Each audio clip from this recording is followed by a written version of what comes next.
quand la nuit tombe, et que le monde se tait peu à peu, certaines histoires attendent encore d'être racontées. Des histoires anciennes, couvertes de poussière et de mystère. Des histoires qui ne parlent pas seulement de bataille ou de rois, mais aussi de foi, de sacrifice et de secrets. Imagine l'Europe, au cœur du Moyen-Âge, des rues pavées, des châteaux noyés dans la brume, des églises qui touchent le ciel. C'était une époque de contraste, de prière et de larmes, de saints et de pécheurs, de croisades et de couronnes. C'est dans ce monde qu'est née une fraternité, pas comme les autres, une confrérie vêtue de blanc, marquée d'une croix rouge, des hommes qui priaient comme des moines, mais combattaient comme des soldats.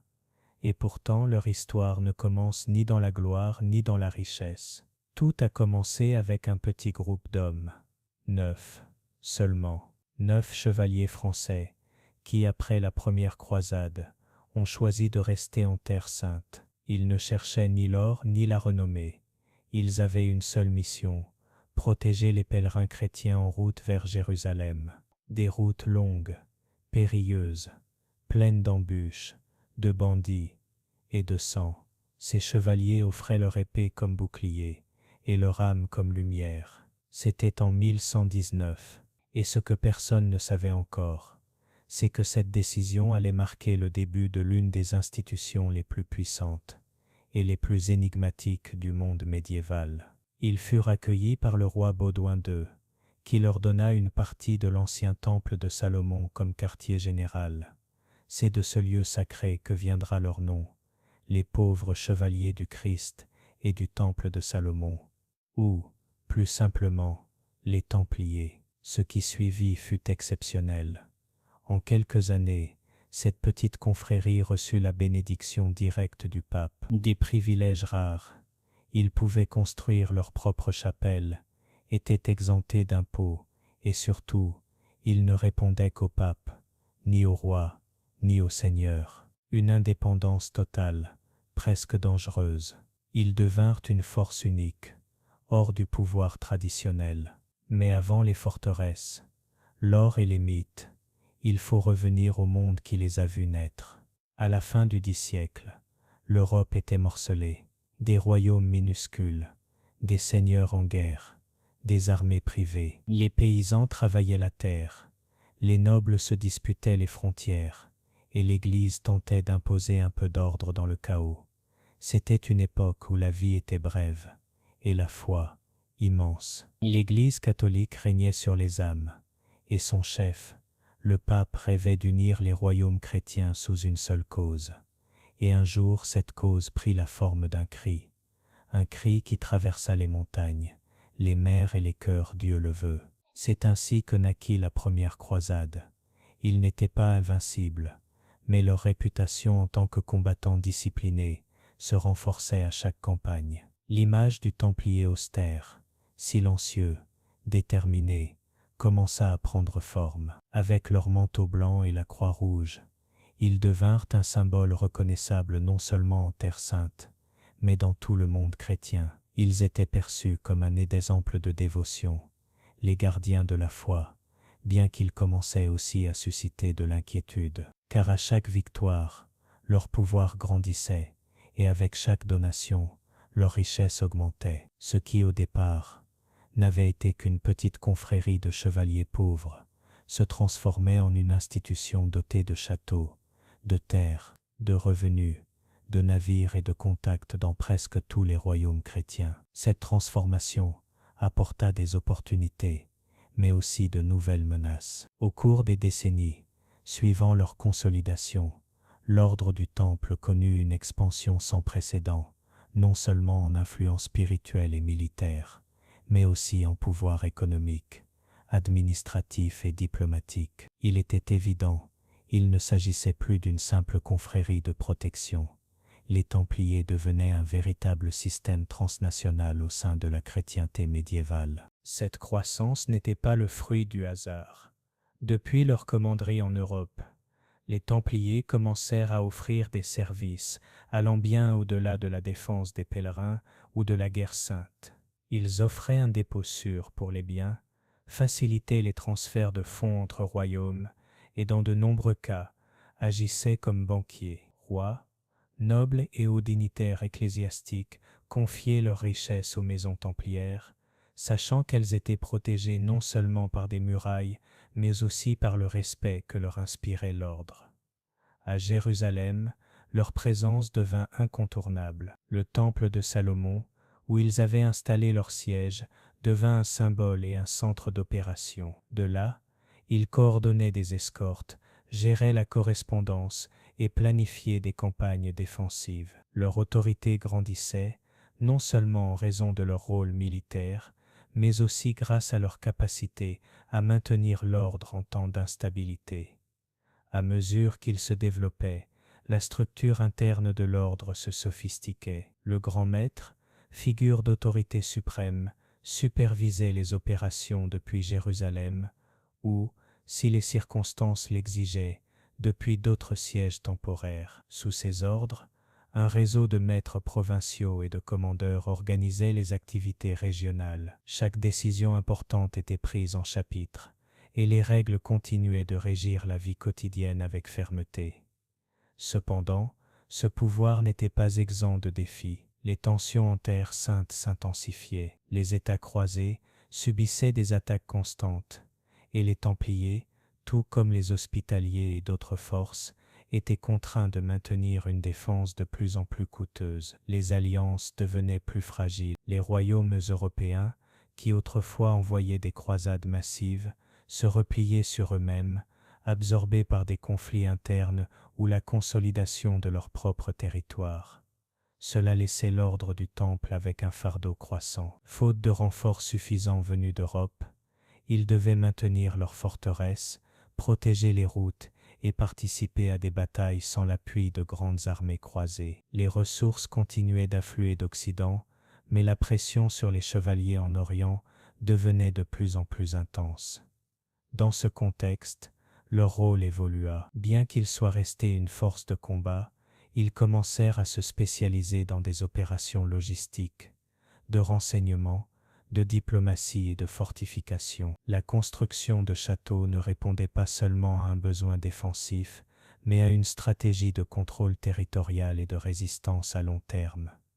Sur le plan spirituel, ils restaient fidèles à leur vocation originelle. Les heures de la journée étaient rythmées par les prières, la méditation et les rites internes. Mais vivre entre la prière et l'épée exigeait un équilibre mental et émotionnel complexe. Beaucoup de frères devaient alterner entre le calme de la prière et la brutalité du combat, entre le vœu de pauvreté et l'administration de fortune, entre la vie communautaire et l'obéissance à une hiérarchie stricte. Ce contraste permanent forgea une identité unique, ni moine traditionnel ni chevalier conventionnel, les Templiers étaient quelque chose d'autre. Une troisième voie, une figure nouvelle dans l'histoire médiévale, le moine guerrier, dont l'existence défiait les catégories habituelles du monde chrétien. Durant ces années, leur réputation en Europe atteignit son apogée. Ils étaient vus comme le rempart retenant l'islam en Terre sainte, comme les défenseurs des lieux saints et comme un exemple de discipline et de dévouement. Mais en même temps,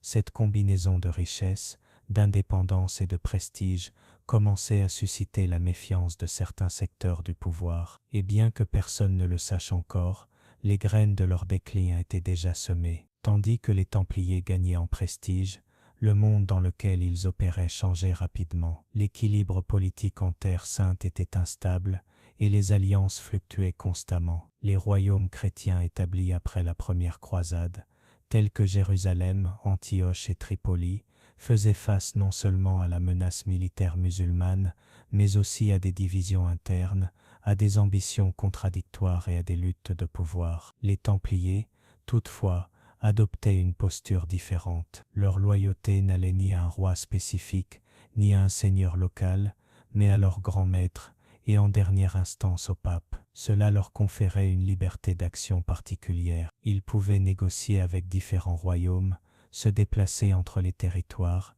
et prendre des décisions stratégiques qui parfois dérangeaient les dirigeants locaux. Mais cela leur permettait aussi d'agir rapidement face aux dangers, sans dépendre des délibérations lentes des cours féodales.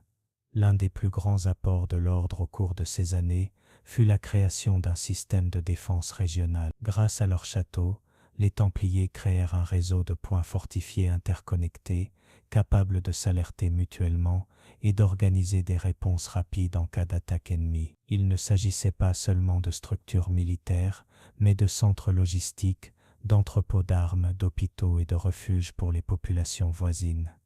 Leur connaissance du terrain était profonde. Les frères vétérans transmettaient leur expérience aux nouvelles recrues, les instruisant non seulement dans l'art de la guerre, mais aussi dans les codes de conduite templiers. Cette formation alliait pratique militaire et discipline spirituelle, un équilibre difficile, mais essentiel pour maintenir la cohésion d'un ordre dont le destin se jouait autant dans la foi que sur le champ de bataille. Sur le plan économique, la croissance restait irrésistible.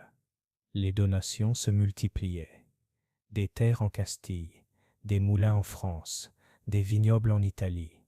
Les propriétés templières généraient des revenus constants, soigneusement administrés. Une partie était destinée au soutien des frères en Europe, mais la majorité était envoyée vers l'Orient, où chaque pièce comptait. Ce transfert continu de richesses, par voie maritime ou caravane terrestre, fut ce qui rendit l'ordre autosuffisant, moins dépendant de la volonté des rois d'Europe. Cela ne passait pas inaperçu. Bien que l'image des Templiers restât positive, certains milieux commençaient à observer avec inquiétude leur influence croissante. Il y avait des monastères avec moins de terres qu'une seule commanderie templière, des nobles endettés envers l'ordre, et des princes qui voyaient en eux une force parallèle difficile à contrôler. Mais il était encore trop tôt pour parler de conflit. À cette époque, l'admiration surpassait la suspicion. De nombreux jeunes nobles aspiraient à rejoindre l'ordre. Ils y voyaient une façon d'honorer Dieu, d'obtenir la gloire et de faire partie de quelque chose de plus grand que tout fief familial. La cérémonie d'entrée était sobre, mais intense.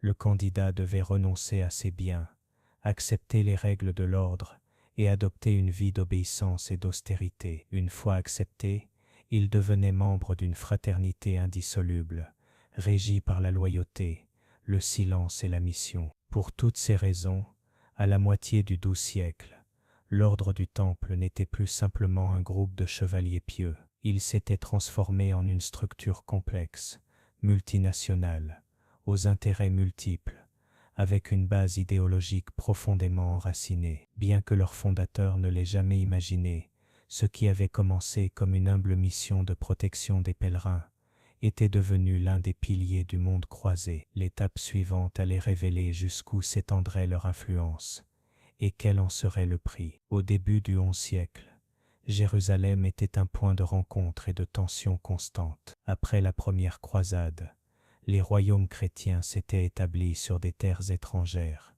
entourés de populations musulmanes et traversés par des routes commerciales, des caravanes religieuses et des révoltes sporadiques. Malgré leur succès initial, les croisés ne contrôlaient pas réellement la situation.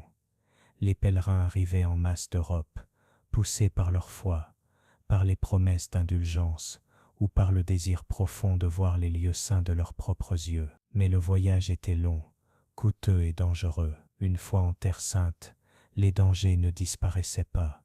Des bandits, des brigands et des groupes hostiles attaquaient les voyageurs dans des zones non protégées. Les routes entre Jaffa, Césarée et Jérusalem étaient pleines de menaces. C'est dans ce contexte qu'un petit groupe de chevaliers décida d'agir. Il ne s'agissait pas de nobles cherchant la gloire au combat, mais d'hommes mus par un appel différent. Ils voulaient consacrer leur vie à protéger les pèlerins, non comme mercenaires, mais comme une fraternité religieuse. Des hommes d'armes, certes, mais guidés par une foi absolue. Hugues de Payns, un noble français doté d'expérience militaire et d'une profonde conviction spirituelle, fut le chef de cette initiative. Il rassembla 8 compagnons, également chevaliers, et ensemble, ils formulèrent une proposition qui, à l'époque, semblait presque absurde: fonder un ordre de moines guerriers, des hommes qui feraient vœu de pauvreté, de chasteté et d'obéissance, tout en prenant les armes pour défendre les plus faibles.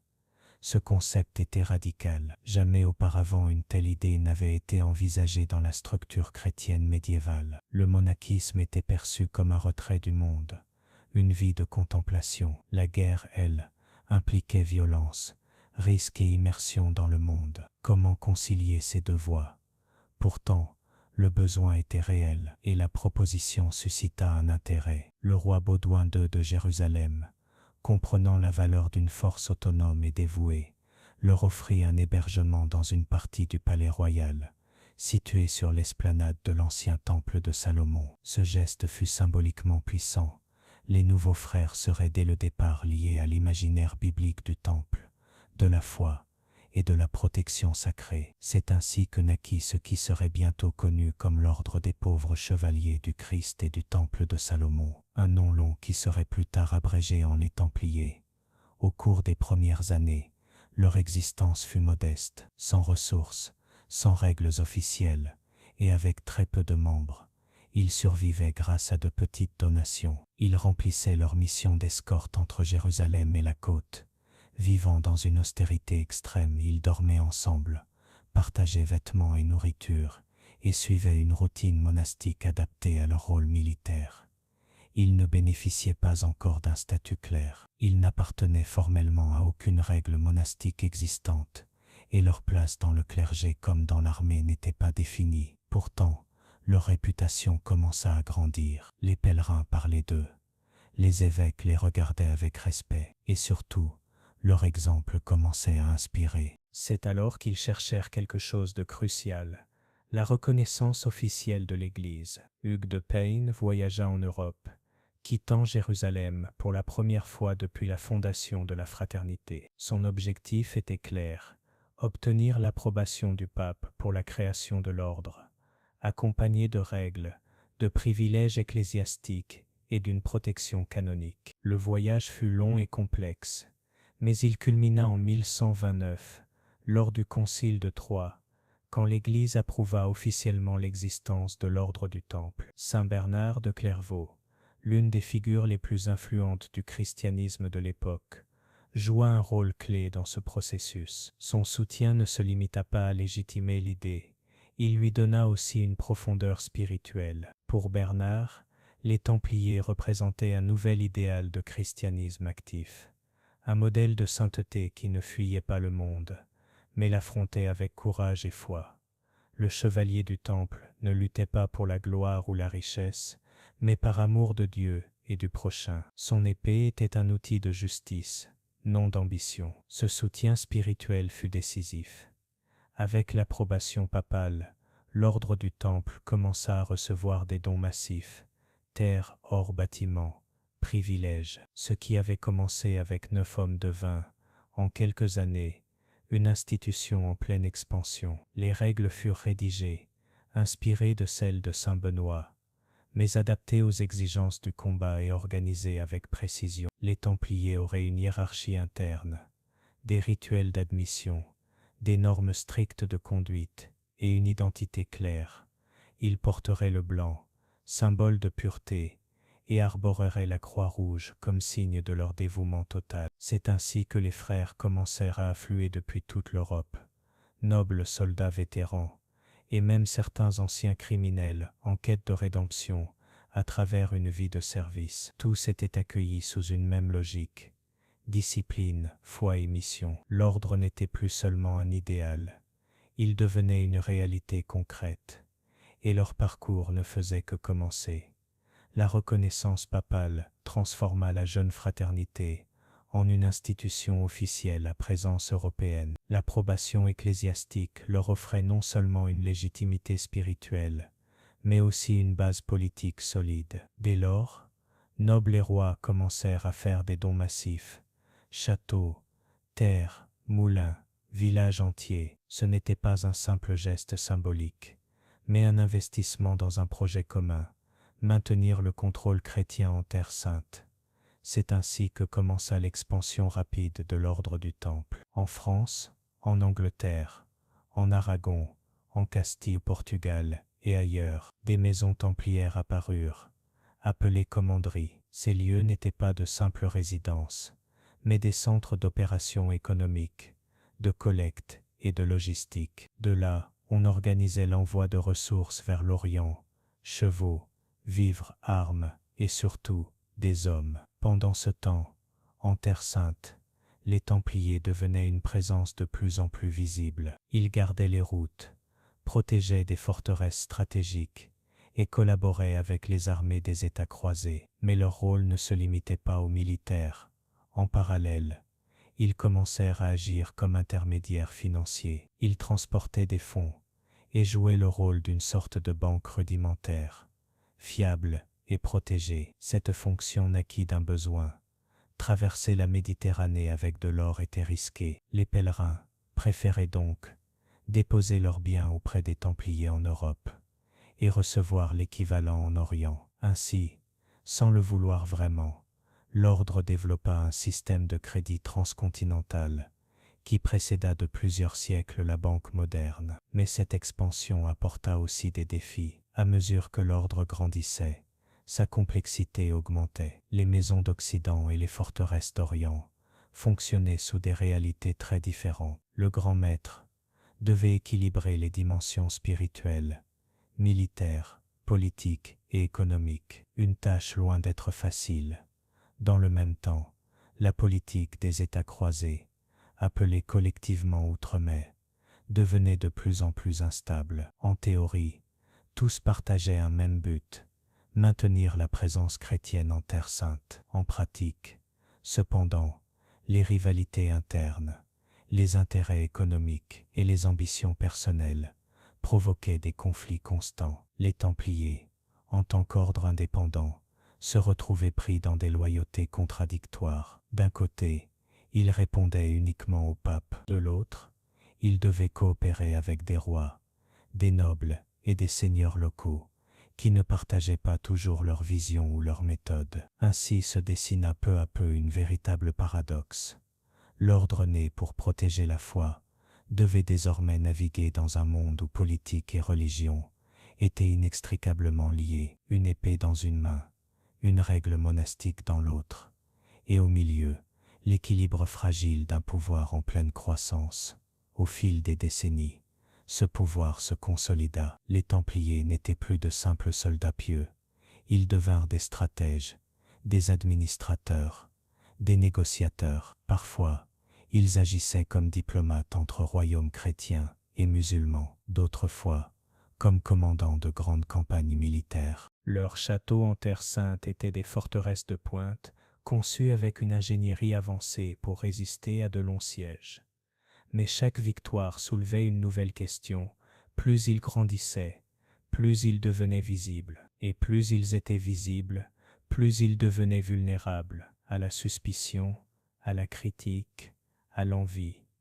La vie quotidienne dans l'ordre était rigoureusement organisée. Chaque frère avait des tâches précises: combat, prière, gestion, entraînement. Les journées étaient rythmées par les cloches et les veilles. L'obéissance était absolue. Les règles interdisaient le luxe, les possessions individuelles et les contacts inutiles avec l'extérieur. L'idéal du Templier était double, guerrier et moine. Mais cette combinaison, aussi puissante soit-elle en théorie, engendrait des tensions en pratique. Certains membres s'adaptaient avec enthousiasme, d'autres avec difficulté. Tous n'étaient pas prêts au niveau de discipline exigé. Et bien que la règle autorisât des punitions, l'ordre offrait aussi un soutien. Des vétérans guidaient les nouveaux, des superviseurs corrigeaient avec patience. L'expansion internationale se poursuivait. Les commanderies européennes généraient des revenus qui soutenaient l'effort de guerre en Orient. Les Templiers apprirent à gérer de vastes réseaux de production, récoltes, bétail, commerce. Leur système fonctionnait avec une efficacité remarquable, presque industrielle pour les standards médiévaux. Pourtant, leur mission originelle restait claire: la défense de la Terre Sainte. Chaque château entretenu, chaque escorte assurée, chaque embuscade évitée aux pèlerins renforçait cette vocation.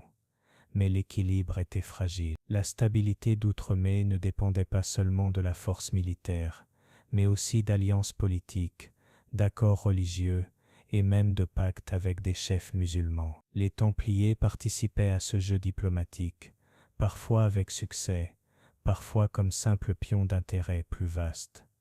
Dans ce contexte, l'ordre commença à susciter méfiance. Son indépendance irritait certains rois, sa richesse éveillait l'envie, son réseau international échappait au contrôle local. Même si rien de tout cela ne menaçait encore son existence, ce furent des signes annonciateurs de futures tensions. Vers la fin du XIe siècle, la figure du Templier ne se limitait plus au protecteur des pèlerins, mais s'imposait aussi comme un acteur géopolitique. Cette transformation, bien que inévitable, annonçait une nouvelle étape, où pouvoir, loyauté et foi seraient mis à rude épreuve. Dans les premières années suivant la conquête de Jérusalem, les royaumes croisés avaient consolidé leur présence dans la région. Le royaume de Jérusalem, avec les principautés d'Antioche, de Tripoli et d'Édesse, formait ce qu'on appelait Outremé, la terre d'Outremé. Ces États latins étaient des enclaves chrétiennes au milieu du monde musulman, soutenus par des renforts constants venus d'Europe et une fragile mais indispensable toile d'alliance. La stabilité d'Outremé ne reposait pas uniquement sur la force militaire, elle exigeait diplomatie constante, alliances changeantes, pacte avec des ennemis circonstanciels et équilibre interne entre pouvoirs croisés. Les Templiers, en tant qu'ordre autonome, jouaient un rôle singulier dans ce paysage. Leur obéissance directe au pape les plaçait hors de la hiérarchie féodale locale. Ils n'étaient subordonnés ni au roi de Jérusalem, ni aux nobles latins, ni au patriarche ecclésiastique. Cette indépendance leur conférait liberté d'action, mais les rendait aussi une source permanente de tension.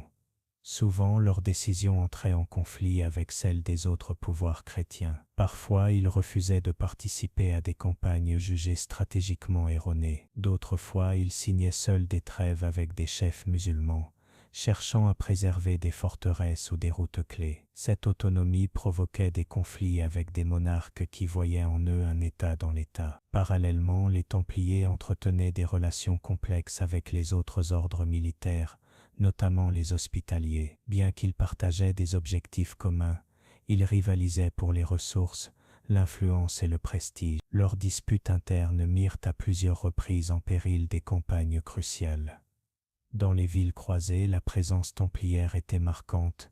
Ils contrôlaient des quartiers entiers, administraient des ressources et parfois exerçaient la justice dans leurs propres tribunaux. Leur château à Jérusalem, situé sur l'ancien temple de Salomon, était à la fois une forteresse et un centre de pouvoir symbolique. C'est là que le grand maître se réunissait avec son conseil et planifiait les mouvements clés dans la région. Mais ce qui caractérisait surtout la politique d'Outremé, c'était son instabilité. Les alliances entre royaumes croisés étaient éphémères, marquées par des rivalités dynastiques, des intérêts économiques et des conflits d'autorité. Certains nobles européens arrivant en Terre Sainte méprisaient ceux qui défendaient ces terres depuis des années et voulaient imposer leur propre stratégie. Les Templiers, forts de leur expérience et de leur réseau d'espionnage, se montraient prudents. Ils savaient que la force seule ne suffisait pas et que précipiter une bataille pouvait entraîner la perte de forteresses vitales. Cette prudence était parfois mal interprétée comme de la lâcheté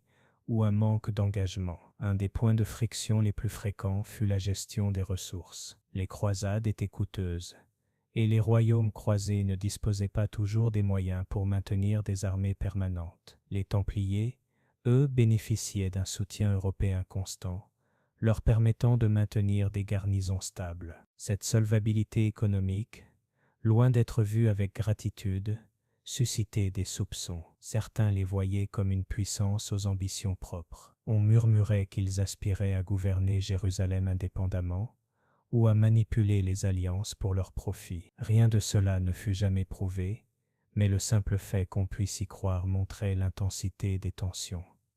Au fil du XIe siècle, l'équilibre à Outremé devint de plus en plus précaire. Les offensives musulmanes se structuraient mieux, les renforts européens devenaient plus rares et les divisions internes s'aggravaient. Dans ce contexte, les Templiers renforcèrent leur présence au front, fortifièrent leurs châteaux, améliorèrent leurs lignes d'approvisionnement et durcirent leur discipline. Ils devinrent aussi plus sélectifs dans leurs interventions, conscients qu'une erreur stratégique pouvait avoir des conséquences irréparables.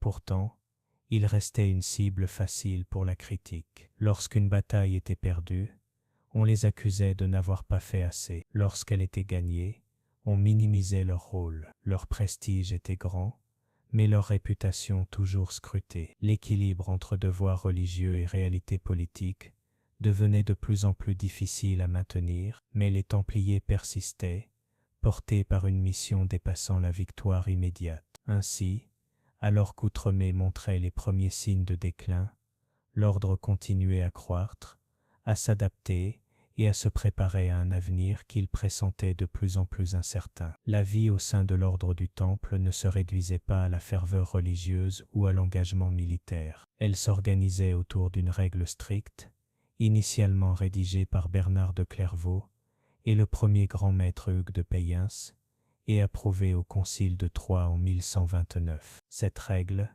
d'abord composée de 72 articles, puis étendue à plus de 600, définissait rigoureusement tous les aspects de la vie templière, de la manière dont un chevalier devait s'habiller à ce qu'il pouvait manger, en passant par les moments de prière. Chaque geste, chaque décision quotidienne était minutieusement réglée. Par exemple, la tenue devait être simple, une tunique blanche, symbole de pureté, ornée d'une croix pâtée rouge sur la poitrine. Les ornements et tissus luxueux étaient interdits. Les chaussures devaient être fonctionnelles, et les armes, bien que polies, dépourvues d'ostentation. Le régime alimentaire respectait des règles de frugalité, 2 repas par jour, avec des jeûnes fréquents et plusieurs jours d'abstinence de viande par semaine. Le silence pendant les repas était obligatoire, seulement brisé par des lectures religieuses, une pratique unissant corps et esprit dans la discipline du devoir.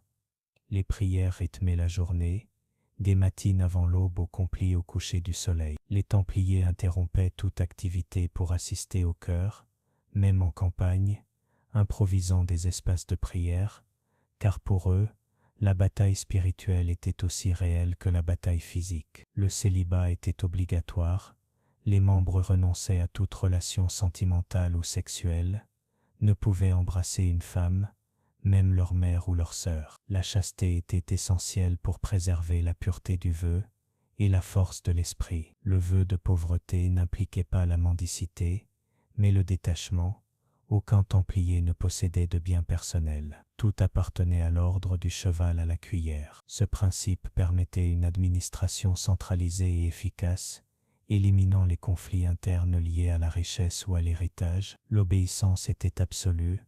Le grand maître décidait du destin, des missions et même des punitions. Mais il existait aussi des conseils d'anciens et des chapitres généraux où les questions importantes étaient débattues. Ce mélange de hiérarchie et de consultation interne donnait à l'ordre une structure à la fois solide et flexible. Les sanctions pour manquement aux règles variaient selon la gravité, prières supplémentaires, jeûnes, jusqu'à l'exclusion définitive. Certains frères qui rompaient le célibat devaient porter des chaînes sous leurs vêtements ou manger à même le sol pendant des mois. La honte faisait partie de la pénitence.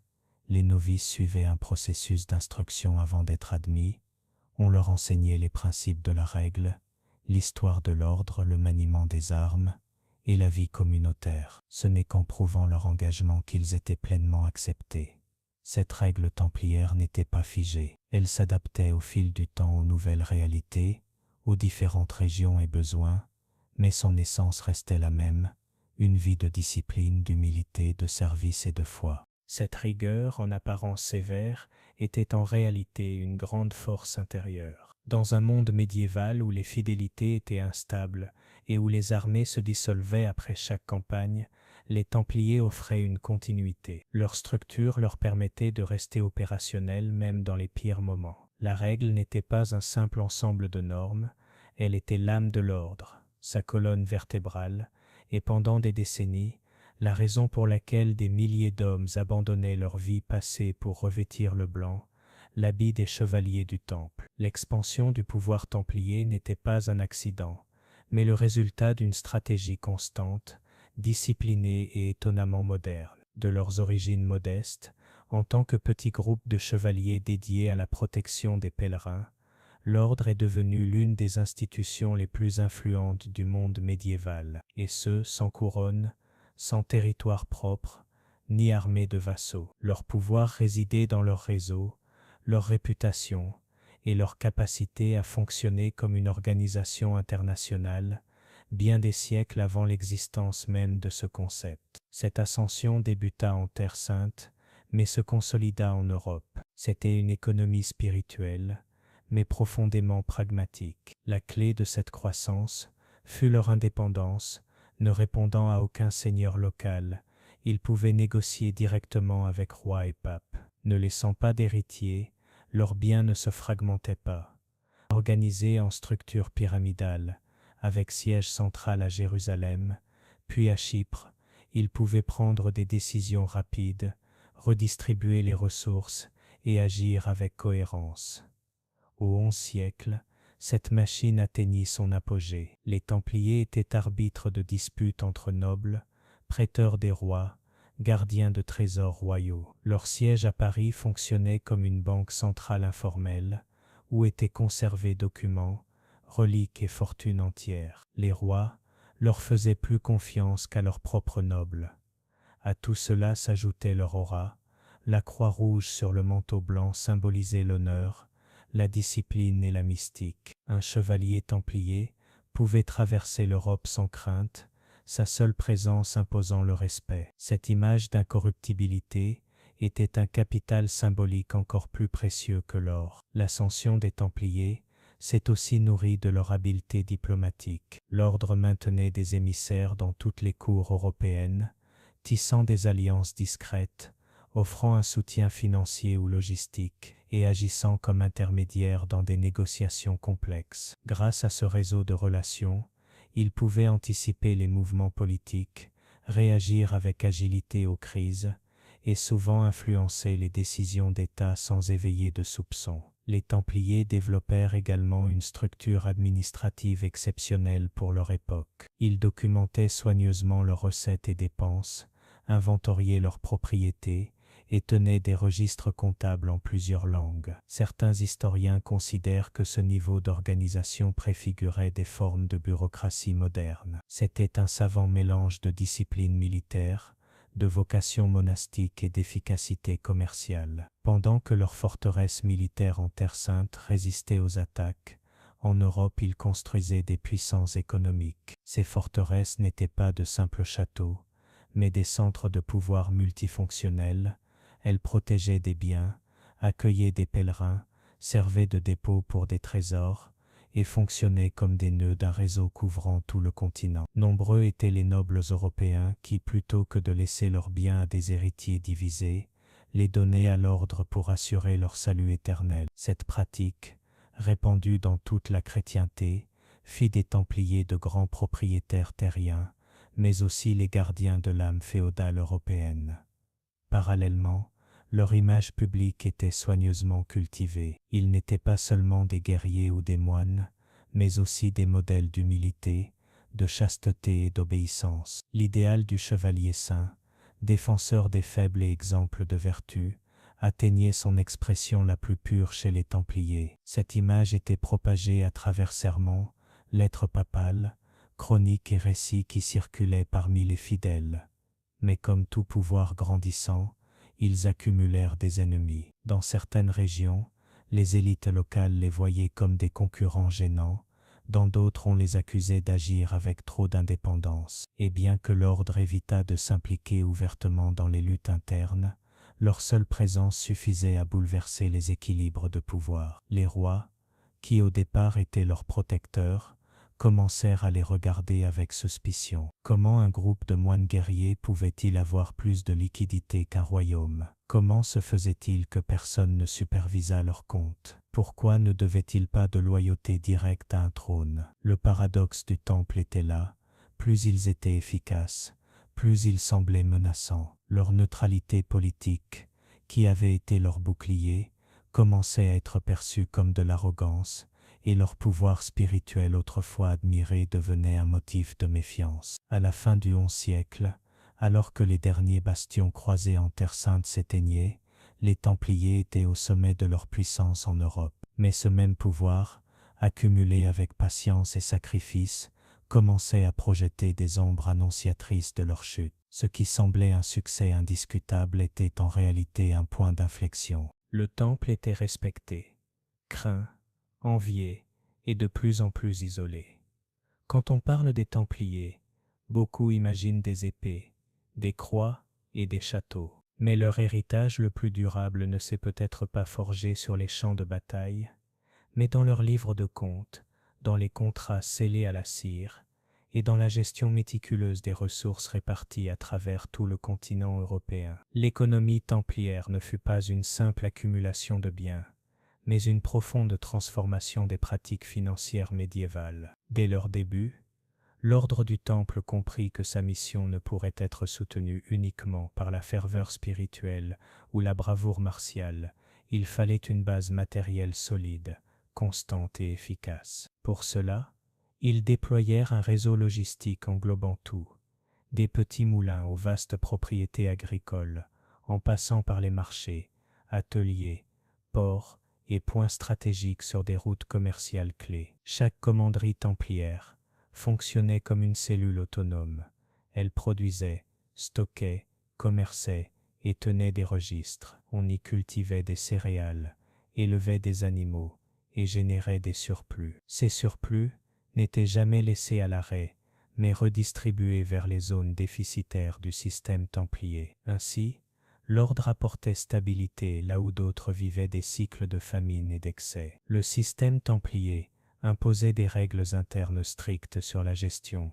Chaque transaction était enregistrée, chaque recette auditée, chaque dépense nécessitait une autorisation. Cette culture du contrôle permit à l'ordre d'éviter le gaspillage et d'accumuler les richesses méthodiquement. Il ne s'agissait pas de trésors cachés, mais d'une infrastructure fonctionnelle orientée au maintien de leur mission militaire et spirituelle. L'économie templière était aussi innovante. Ils introduisirent des pratiques comme la comptabilité en partie double, des registres parallèles et l'usage de sceaux personnels pour authentifier les transactions. Chaque commandant avait des responsabilités financières et devait rendre compte à ses supérieurs, qui examinaient périodiquement leurs livres. Cette structure hiérarchique, avec contrôle croisé, permettait de détecter rapidement les irrégularités. Les Templiers jouaient aussi un rôle de promoteurs du commerce. Ils offraient du crédit aux marchands, transportaient des marchandises précieuses et escortaient des caravanes. Dans plusieurs cas, ils fournissaient des assurances rudimentaires. Si un commerçant subissait des pertes indépendantes de sa volonté, il pouvait récupérer une partie de son investissement. Cette pratique, bien que primitive, anticipait des concepts modernes comme l'assurance commerciale. Par ailleurs, ils transformèrent certaines de leurs forteresses en véritables centres d'échange. Des châteaux comme Tomar au Portugal ou La Rochelle en France n'étaient pas que des bastions militaires, mais des points névralgiques où se croisaient marchandises, se signaient accords et se redistribuaient bien vers le Levant. Ce réseau logistique était plus efficace que bien des routes commerciales contrôlées par des États ou des guildes. Leur rôle d'intermédiaire les fit devenir des dépositaires de confiance, nobles, bourgeois et même monarques confiaient leurs richesses aux Templiers, non seulement pour la sécurité physique, mais aussi parce qu'ils savaient que l'ordre ne spéculait pas ni ne détournait les fonds. Dans un monde où pillage et confiscation étaient courants, leur neutralité était un actif précieux. La diversification fut également clé de leur succès économique. Ils investirent dans des moulins à eau, la production de sel, l'élaboration de vin et l'élevage de chevaux de guerre. Certains exploitaient même des mines ou contrôlaient le commerce de la laine. Cette variété d'activités garantissait des revenus réguliers et protégeait l'ordre des crises localisées. La relation entre économie et spiritualité jouait un rôle fondamental. Contrairement à d'autres ordres ou seigneurs féodaux, les Templiers considéraient la gestion économique comme partie intégrante de leur vocation.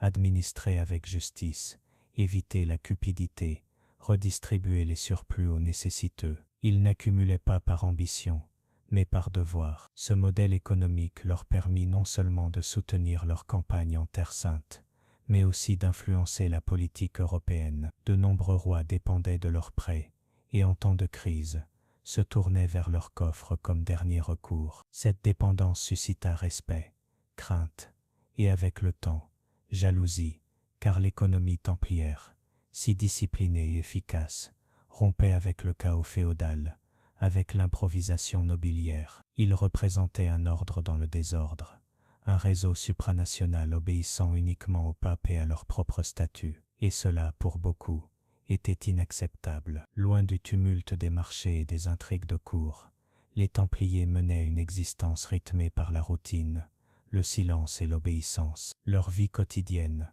moins spectaculaire que leurs exploits militaires, constituait pourtant la véritable colonne vertébrale de l'ordre. Dans cette vie de tous les jours, entre prière et entraînement, se forgeait le temple qui leur donnait son nom. Chaque journée commençait avant l'aube. Le premier appel à la prière brisait le silence nocturne, et les frères s'alignaient dans la chapelle pour entonner les psaumes. Pas de discours, ni d'allocution, juste une voix collective, harmonieuse et solennelle, montant vers Dieu. Après la prière, un petit déjeuner frugal, pain dur, eau ou vin dilué, parfois un fruit sec. Le reste de la journée se partageait entre entraînement militaire, maniement de l'épée, équitation, simulation de combat, et tâches pratiques, cultiver la terre, réparer l'équipement, entretenir la forteresse. Les Templiers n'étaient pas des nobles choyés, tous travaillaient. L'obéissance était absolue. Chaque ordre devait être exécuté sans discussion. La discipline n'était pas une suggestion, mais une façon de vivre. Les punitions pour négligence ou désobéissance étaient sévères, mais rarement injustes. La justice interne était rapide, précise et publique. Personne n'était au-dessus de la règle. Les repas se prenaient en silence, tandis qu'un lecteur récitait des passages religieux. Les frères mangeaient à longue table en bois.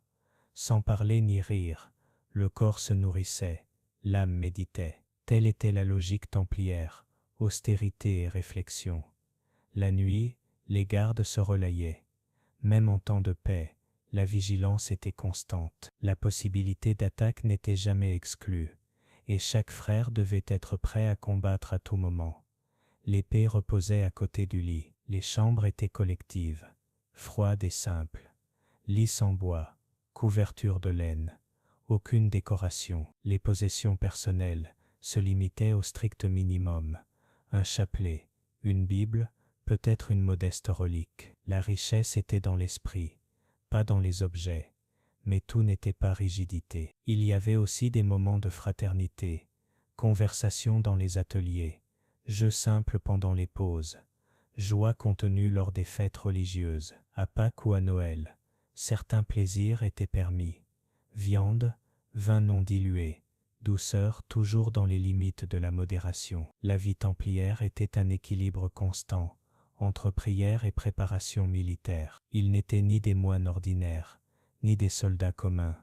Ils étaient les deux à la fois, et cette double nature se reflétait dans chaque aspect de leur journée. Enfin, la vie quotidienne impliquait aussi apprentissage. Les Templiers étudiaient cartes, langues, médecine de base. Certains apprenaient l'arabe ou le grec, utile en Orient. D'autres se formaient à la comptabilité, pour gérer les commanderies. Le savoir faisait partie de leur arsenal. Au cœur de tout cela, le lien entre frères était profond. Ils ne partageaient pas seulement un toit ou un repas, mais un but commun. Ils mouraient ensemble, priaient ensemble, et souvent étaient enterrés ensemble. Cette fraternité était leur plus grande force. Ainsi s'écoulait le quotidien de ces hommes, qui choisirent de servir non pas un roi, mais un idéal. Chaque journée répétée, chaque geste discipliné, était une offrande, car dans la répétition ils trouvaient un sens, et dans le devoir la paix. Le fracas du combat, l'étendard au vent, et la certitude de lutter pour une cause divine, faisaient partie du paysage quotidien des Templiers. Dès leurs premières années, l'ordre devint la pointe de lance des croisades. Ils n'étaient pas de simples escortes de pèlerins, mais les chefs des batailles les plus importantes en Terre Sainte. Ce qui les distinguait de toute autre armée n'était ni leur armement, ni leur bravoure, mais leur discipline inébranlable et leur conviction spirituelle. Les premiers affrontements auxquels ils participèrent forgèrent la réputation de l'ordre. L'un des plus marquants fut le siège d'Ascalon en 1153. La ville, dernier bastion musulman sur la côte sud de la Palestine, résistait farouchement. Ce fut alors que les Templiers, sous la direction du grand maître Bernard de Tremlay, se précipitèrent contre un mur fraîchement ouvert par un bombardement. 40 chevaliers les suivirent, mais leur élan ne fut pas appuyé par le reste de l'armée, et tous périrent en combattant dans la ville. Bien que cette action fût jugée imprudente par certains, d'autres y virent l'expression suprême du vœu d'abandon total. Quelques jours plus tard, la ville tomba, mais la légende des martyrs était déjà née. Plus tard, lors de la célèbre bataille de Montgisard en 1177, les Templiers démontrèrent leur efficacité en terrain ouvert. Saladin, le grand stratège musulman, avançait avec une armée largement supérieure. Le jeune roi Baudouin-Quête, surnommé le roi lépreux, ne disposait que de quelques centaines de chevaliers, parmi lesquels 80 Templiers commandés par Odon de Saint-Amand. Dans une attaque surprise, la cavalerie templière brisa le flanc ennemi, semant le chaos dans les rangs de Saladin. Ce jour-là, foi et tactique l'emportèrent sur la supériorité numérique. Mais toutes les batailles ne furent pas des victoires. En 1187, la catastrophe arriva sous forme de sable et de feu aux cornes d'Atin. Les croisés, mal préparés et pire dirigés par le roi Guy de Lusignan, tombèrent dans un piège, avancés dans une région sans eau en plein été. Les Templiers et les Hospitaliers formèrent la retraite, résistant jusqu'au bout, mais la défaite fut totale. Capturés, les chevaliers templiers furent exécutés sur ordre de Saladin. On dit qu'il les fit décapiter un à un, non par haine personnelle, mais parce qu'il savait que tant qu'il vivrait, il représenterait une menace militaire insurmontable. Après cette défaite, Jérusalem tomba, et l'appel à une nouvelle croisade ne se fit pas attendre. Lors de la troisième croisade, les Templiers furent le bras droit de Richard Cœur de Lion. Ils accompagnèrent le roi anglais dans ses campagnes, fournissant du renseignement, et à plusieurs reprises, sauvant ses troupes du désastre. À la bataille d'Arsouf, par exemple, ils résistèrent aux provocations musulmanes, jusqu'à ce que Richard donne l'ordre, et leur charge fut dévastatrice.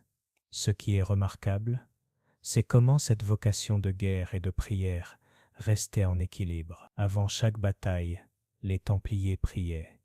Ils n'entonnaient pas de cris de guerre, ni ne promettaient de butin. Ils demandaient pardon, se confessaient, puis montaient à cheval. Ils savaient qu'ils pouvaient mourir, mais croyaient avec une foi inébranlable que cette mort leur ouvrirait les portes du ciel.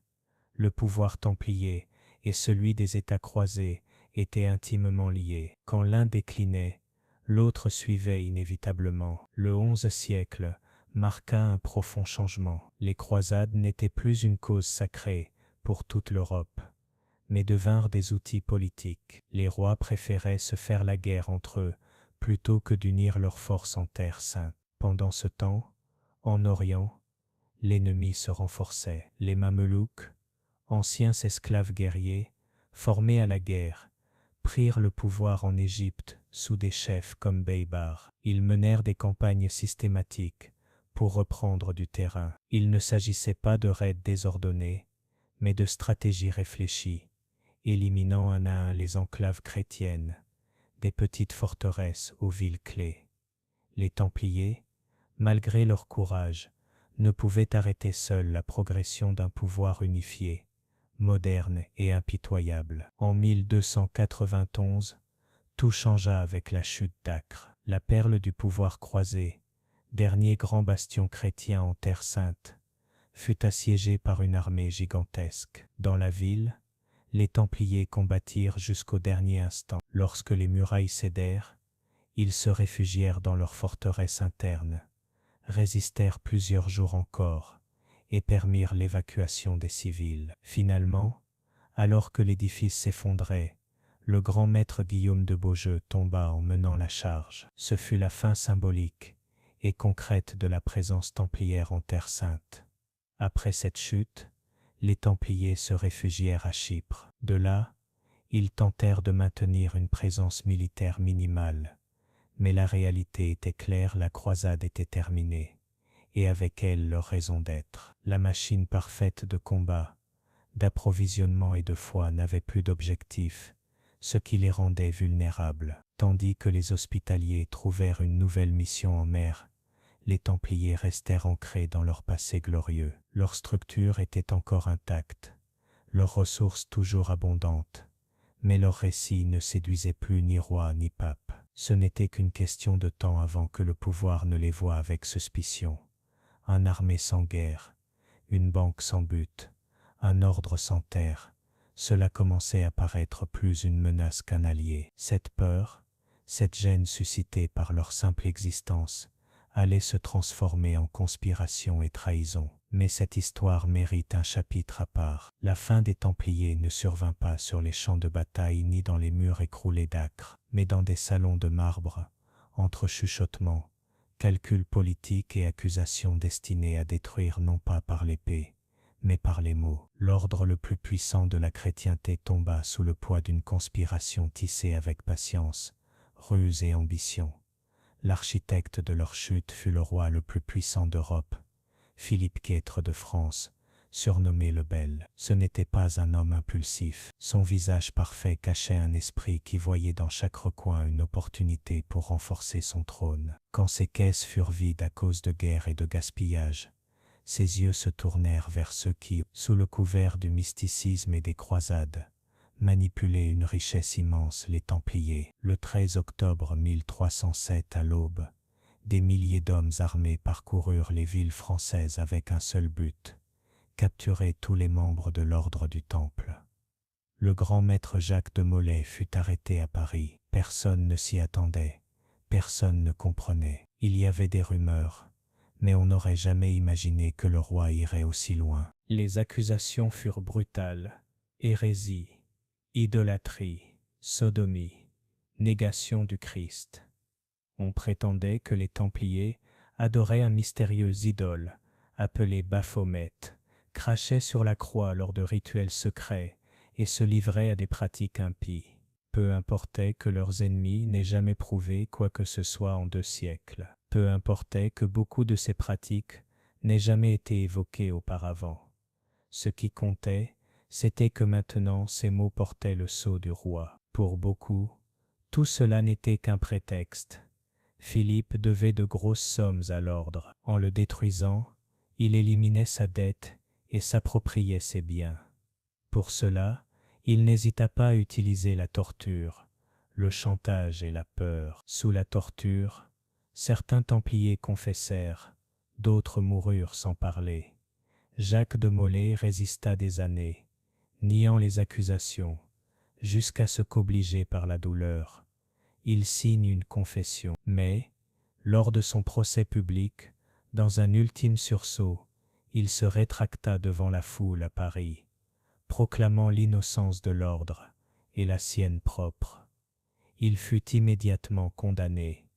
Cette même nuit, il fut emmené sur une île de la Seine et brûlé vif. Les flammes l'engloutirent tandis que, selon les chroniques, il lançait une malédiction au roi et au pape, leur prédisant de le rejoindre devant Dieu dans moins d'1 an, et ce fut le cas. Clément V mourut quelques mois plus tard.